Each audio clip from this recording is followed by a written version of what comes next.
Hey peeps, it's Tripl-L, and yeah, I'm here to bring you Fairy Tail chapter 499, and let's just talk about this chapter because my heart sank when we saw that page of Juvia. Very nicely done page.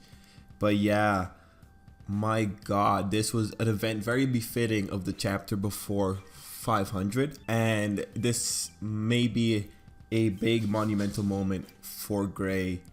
So yeah, let's just talk about the big moments in the chapter. Well, really, there's just three things. Okay, let's just go with it. The double suicide.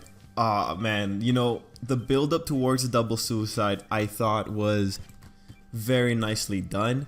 Having it be Juvia that had the inner monologue first was appropriate. It was the most fitting way to do that because Gray would not have this kind of inner monologue, even though as we saw, he was paralleling it.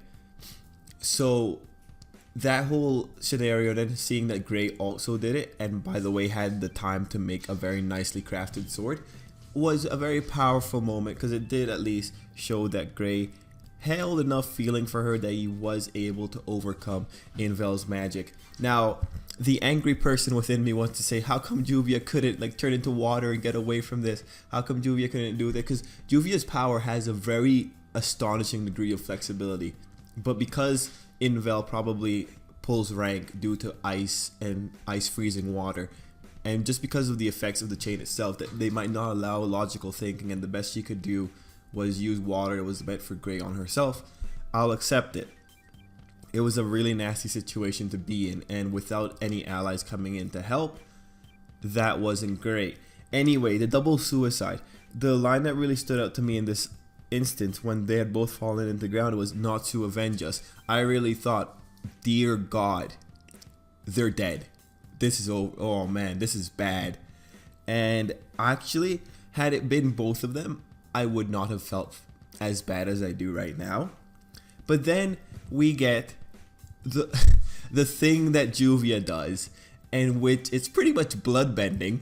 But no, she in her little monologue goes into detail saying that she got ready in case anything ever happened to be able to manipulate blood to the degree that we see Juvia make a little transfusion tube and pass blood into Gray.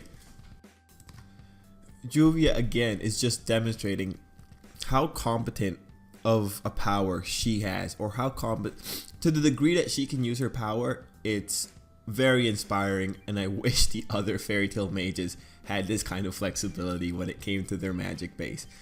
But regardless, that was a really powerful moment, and the part where Gray's actually holding on to her and saying like he'll take her feelings seriously if she just opens her eyes was very kind of heartbreaking, and that's really the moment that set it off for me. Like that was sad. I really did not want Juvia to be the casualty of this war. Okay, so let's actually talk about this because we know what Fairy Tail is. We know that Fairy Tail has certain habits when it comes to how they treat their characters. So let's just talk about this. Those are pretty much what happened in the chapter. We all know it, but now we're gonna just take every possible literary device that's present in Fairy Tail and see if we can find a way that justify Juvia coming back, because I really want her to come back. But if it does happen in some kind of weird way that isn't befitting that amount of feeling, I'm going to be pretty upset. But actually, after thinking about the literary devices, you know, I'll just tell you guys what I think, and you guys have to tell me what you guys think, because there's, in terms of things that we can use to compare in terms of parallels or contrasts, there are two other character groups within Fairy Tail that we can use to kind of compare this relationship to, and then kind of project where it's going based on the progress of the other two character groups. So the first one we're going to talk about is Natsu and Lucy. So when it comes to this kind of scenario, if Juvia stays dead, I would very much want to say that Lucy has to die or Natsu has to die. One of those two has to die. If Gray was still running in parallel with Natsu, but because of certain aspects of Gray's character compared to Natsu, even though they have very similar events happening in their life, like in Tartaros that they both officially lost the dads that they thought were gone, like Igneel officially confirmed dead, and Silver officially dead, and they both had very strong moments with them. There's very distinct differences in that during the Gray and Silver moment, Juvia played a big part in it, while during the Igneel moment, it was just Natsu by himself.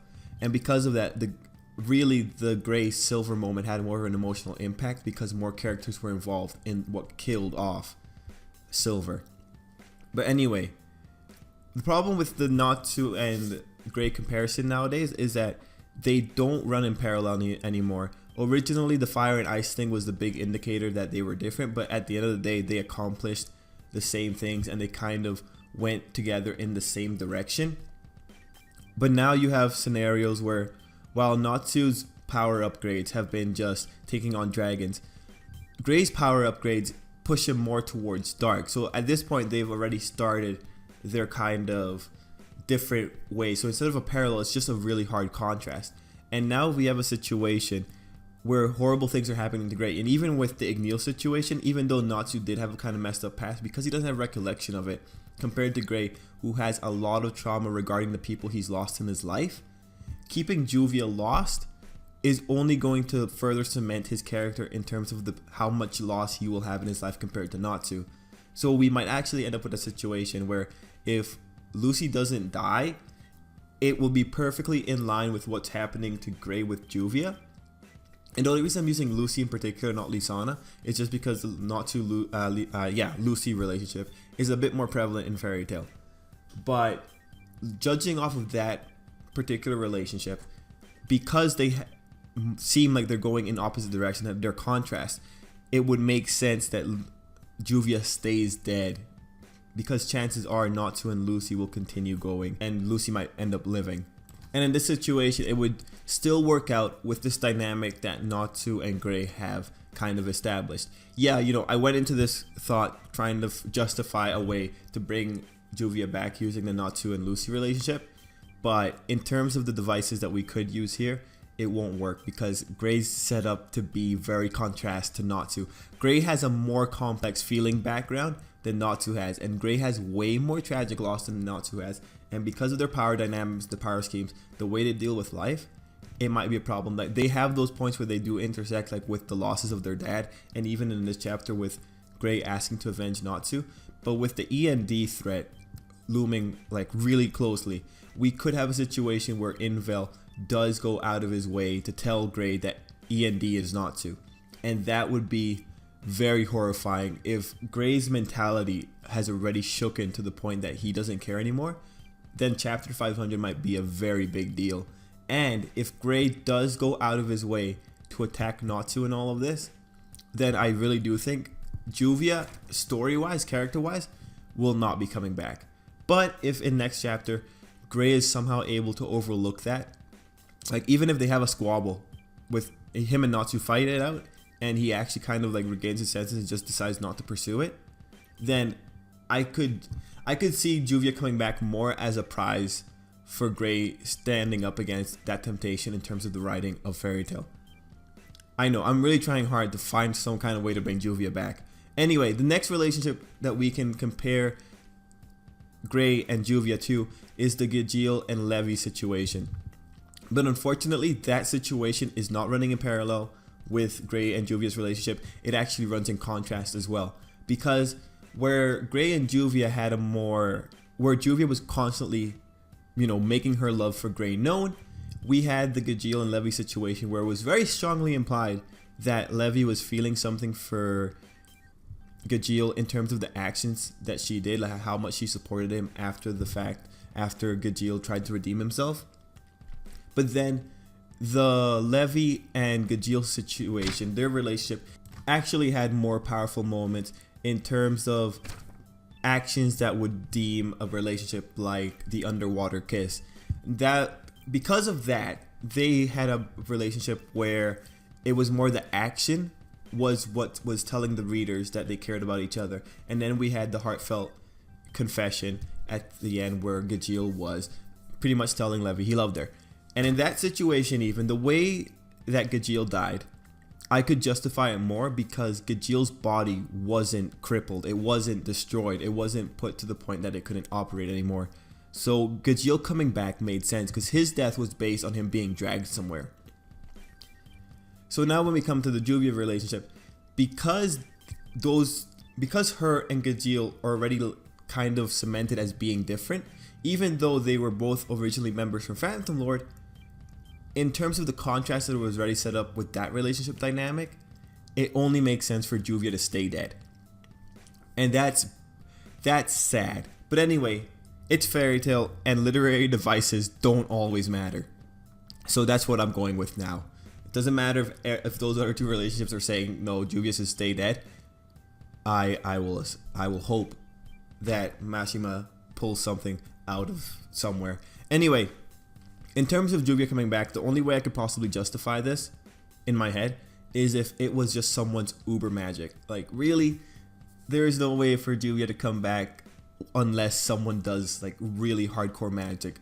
I'm talking about someone going as far as to reverse time to the point where Juvia died.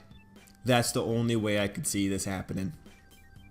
And when it comes to that, it's like if Ultir shows back up and she says she's mastered time mark to the point that she can affect organic materials, and she affects the blood within Gray's veins that's Juvia's, and she manages to revert her back to a body based on that. Yeah, man, you know what? I'm gonna accept that. I'll accept it. It's super overpowered, but I'll accept it. And if that Ultir's last favor to Gray, I'll accept it. If Meredy comes out of somewhere and says she has some kind of ability to link Gray's heart with Juvia's heart somehow, yeah, okay, I'll accept that.